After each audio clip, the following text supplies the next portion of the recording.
അപ്പോൾ ഇയാൾ തങ്ങളല്ല എന്നൊക്കെ പറയാന്ന് വെച്ചെങ്കിൽ ഇവർക്ക് എന്താ തെളിവ്? ഞങ്ങൾക്കറിയാം ഇയാൾ തങ്ങളാണ്. ഇയാളുടെ ഉമ്മാന്റെ ബാപ്പാന്റെ വാപ്പാനെ എനിക്ക് പരിചയമല്ല. ഇവിടെ എന്താണ് തങ്ങൾ തന്നെ. ഈ സാധാരണ തങ്ങന്മാരോട് തന്നെ കല്യാണം കഴിച്ചു കൊടുത്തിരുന്നത് അന്നൊക്കെ. ഇന്നത്തെ കാലം പോലെയല്ല അന്ന് അതിനൊക്കെ ഒരു കറക്റ്റ് ഉണ്ടായിരുന്നു. ഇന്നതില്ല. അതുപോലെയല്ല. പിന്നെ ഈ തങ്ങളെ കൊണ്ട് ഈ നാട്ടുകാർക്കും എല്ലാവർക്കും ഗുണമല്ലാതെ ദോഷം ഇതുവരെ ഞങ്ങളാരും കണ്ടിട്ടില്ല. അയാള് പിന്നെ ഈ ഇതിൽ പൈസ ഇട്ടു എന്നുള്ളതല്ലേ ഒന്ന് പറഞ്ഞത്.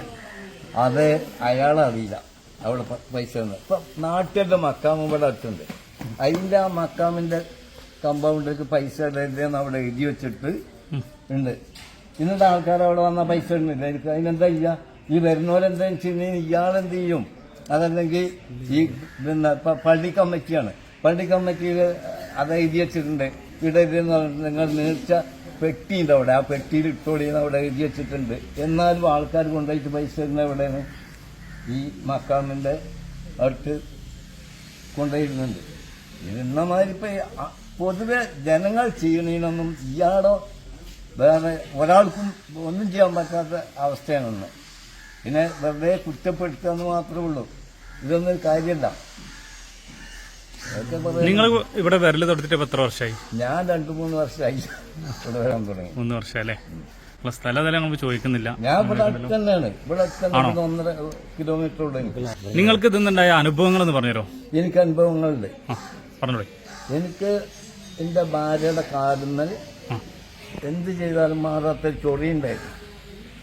അത് ഇയാളെടുത്ത് വന്നിട്ട് കാണിച്ചു കൊടുത്തു.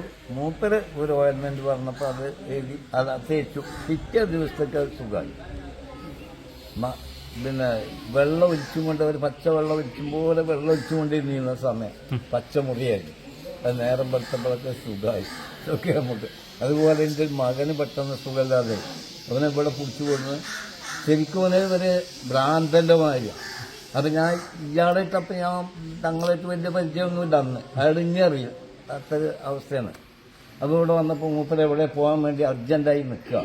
അത് ഞാൻ പറഞ്ഞു ഇവനെ കാണണം, ഒന്ന് നോക്കണം. എന്ന് നോക്കാൻ പറ്റൂലോ?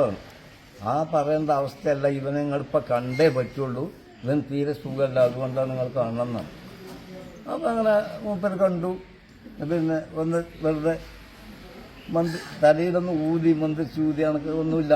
കയ്യിലിങ്ങനെ നടിച്ചു പോയിക്കോന്നു. ഇതന്നെ ഇവിടെ വരുന്ന സമയത്ത് ഞങ്ങൾ 2 ആൾ പിടിച്ച് വണ്ടിയിൽ കയറ്റി വന്ന ആൾ അവിടെ ചെന്നപ്പോൾ തന്നെ കുഴപ്പമില്ല. അല്ല ഇയാളൊരു മന്ത്രവാദമൊന്നും ചെയ്തിട്ടൊന്നുമല്ല. പിന്നെ അസ്മാവിന്റെ പണിയോ വേറെ ഒന്നുമില്ല. ഇതേ ചെയ്തിട്ടുള്ളൂ.